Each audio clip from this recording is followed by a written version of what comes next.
नमस्कार। आज बात करते हैं एक ऐसे मिशन की जो हरियाणा के भविष्य को हमेशा के लिए बदलने का दम रखता है।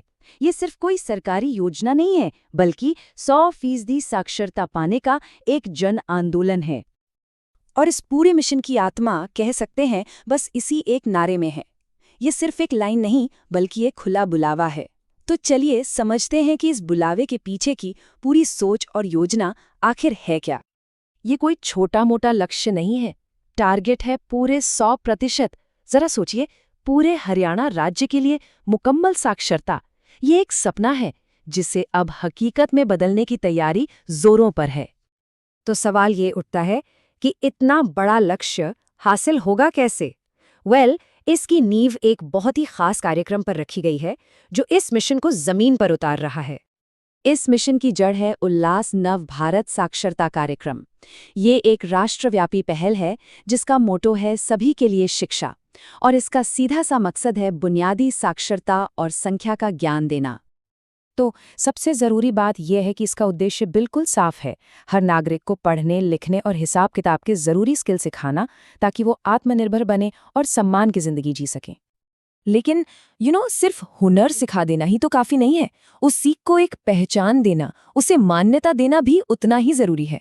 और बस यहीं पर यह मिशन एक बहुत बड़े अवसर में बदल जाता है, जो सिर्फ एक परीक्षा से कहीं ज़्यादा है। ये उन सभी सीखने वालों के लिए एक सुनहरा मौका है जिनकी मेहनत और नए सीखे हुए हुनर को एक ऑफिशियल पहचान मिलेगी। ये उनके आत्मविश्वास और सशक्तिकरण के लिए एक बहुत बड़ा कदम है। तो ये मौका मिलेगा कैसे? इसके लिए एक खास दिन तय किया गया है और पूरी प्रोसेस को इतना आसान बनाया गया है कि कोई भी आराम से इसका हिस्सा बन सके। चलिए इसकी ज़रूरी जानकारी पर एक नज़र डालते हैं। सबसे ज़रूरी जानकारी, ये तारीख अपने कैलेंडर में मार्क कर लीजिए, 28 सितंबर 2025। ये दिन हरियाणा के लिए एक बहुत ही अहम दिन होने वाला है। तो इसमें हिस्सा कैसे लेना है? देखिए, बहुत आसान है। सबसे पहले जो ज़रूरी रजिस्ट्रेशन फॉर्म है उसे पूरा करना है। फिर अपने गांव या शहर के सरकारी स्कूल में जाना है और अपनी सुविधा के हिसाब से ये असेसमेंट देना है। और हाँ, समय का भी खास ध्यान रखा गया है। ये मूल्यांकन सुबह 10 बजे से शाम 5 बजे तक चलेगा। मतलब जो लोग इसमें हिस्सा ले रहे हैं वो अपनी सुविधा के अनुसार कोई भी 3 घंटे चुन सकते हैं, ताकि किसी को भी अपने काम या घर की जिम्मेदारियों से समझौता न करना पड़े। अच्छा, तो इस पूरी प्रक्रिया से गुजरने के बाद इस मेहनत का फल क्या है? ये सिर्फ पास या फेल होने की बात नहीं है, बल्कि एक ऐसे इनाम की बात है जो इस कोशिश को एक नई पहचान देता है। तो सवाल ये है कि मूल्यांकन में सफल होने के बाद होता क्या है? जो भी प्रतिभागी इसमें कामयाब होंगे उन्हें राष्ट्रीय मुक्त विद्यालय शिक्षा संस्थान यानी NIOS से बेसिक साक्षरता का प्रमाण पत्र मिलेगा। और ये बहुत बड़ी उपलब्धि है जो उनके कौशल को आधिकारिक तौर पर मान्यता देती है। लेकिन ये सर्टिफिकेट सिर्फ एक कागज का टुकड़ा नहीं है। नहीं, ये तो तरक्की का प्रतीक है। ये व्यक्तिगत स्तर पर सशक्तिकरण है, सामाजिक स्तर पर प्रगति है और आखिर में पूरे राज्य की एक बहुत बड़ी जीत का सबूत है।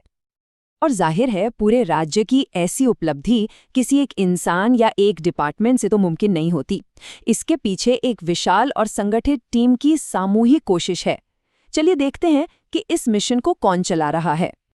ये पक्का करने के लिए कि जानकारी हर एक इंसान तक पहुंचे, 27 सितंबर तक हर दिन स्कूल की मॉर्निंग असेंबली में इसकी घोषणा की जाएगी। इससे पता चलता है कि इस पहल को कितनी गंभीरता से लिया जा रहा है। और ये है वो पूरा नेटवर्क जो इस मिशन को सफल बना रहा है। ये कमाल का है क्योंकि इसमें हर लेवल पर लोग शामिल हैं, जिला अधिकारियों से लेकर गांव के वॉलंटियर टीचर तक। ये एक ऐसी चेन है जो ये सुनिश्चित करती है कि मदद और जानकारी हर जरूरतमंद तक पहुंचे। तो हम फिर से उसी पावरफुल लाइन पर वापस आते हैं जिसने इस पूरी चर्चा को शुरू किया था। ये सिर्फ एक नारा नहीं, बल्कि एक दिल से दिया गया निमंत्रण है। ये मूल्यांकन सिर्फ एक परीक्षा नहीं है, बल्कि ये एक पढ़े लिखे और सशक्त हरियाणा बनाने की राह पर एक बहुत बहुत जरूरी कदम है। लेकिन एक आखिरी सवाल, क्या ये एक कदम हरियाणा को पूरी तरह से साक्षर बना देगा? ये एक ऐसा विचार है जिस पर हम सभी को सोचना चाहिए, क्योंकि सफर तो अभी बस शुरू हुआ है।